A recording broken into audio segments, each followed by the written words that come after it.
Well, here we are again, back to the same old chestnut of this. Just the one experiment to prove it and end all arguments. That was done, wasn't it, over 4 years ago by Stephen Bruff.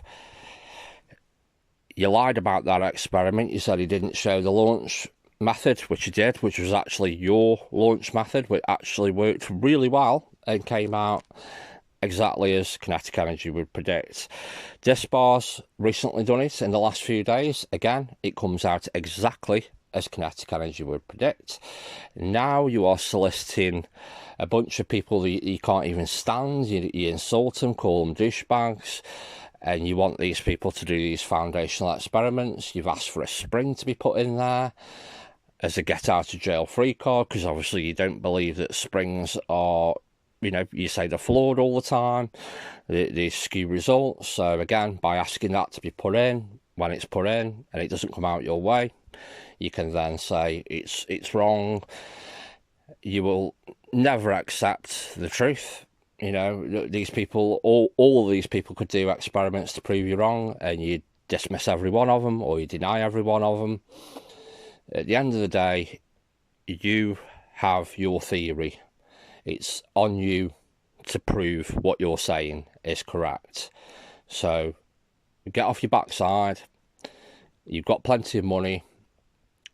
Stop. The only reason you solicit other people is so you can just dismiss them. You can't dismiss your own experiments, can you?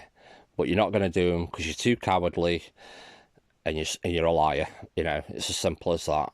You could do them. You don't need a lot of room, and you've got the finances. So there's literally no excuse. You're desperate to prove your theory. Prove it. Stop asking other people to do experiments so you can just say, oh, that's wrong, this is wrong. You find the flaws.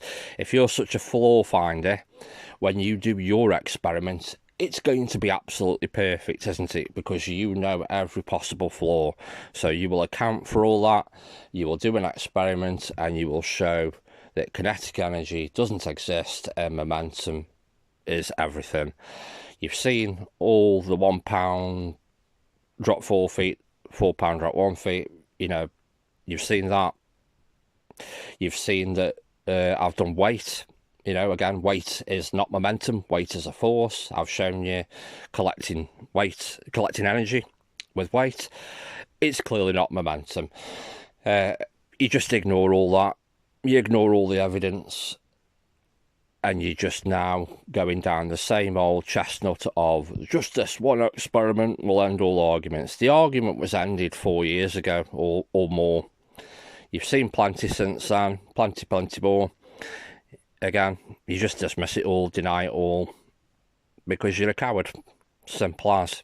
Get off your arse, show us the evidence. Stop banging on about you can't do it. Of course you can, you just don't want to, because you know what the results are going to be. You also keep conflating terminology. You can't say force is momentum, is pressure, is weight. They're not. This is another problem you have. Force is force, momentum is momentum, energy is energy, pressure is pressure. The reason they have words for them is because they mean something different.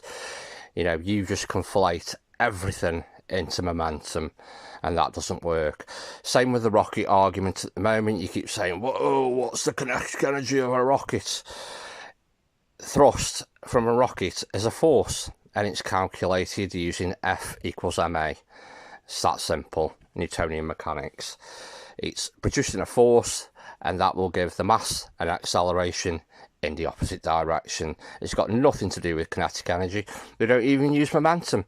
They literally use F equals ma to calculate thrust.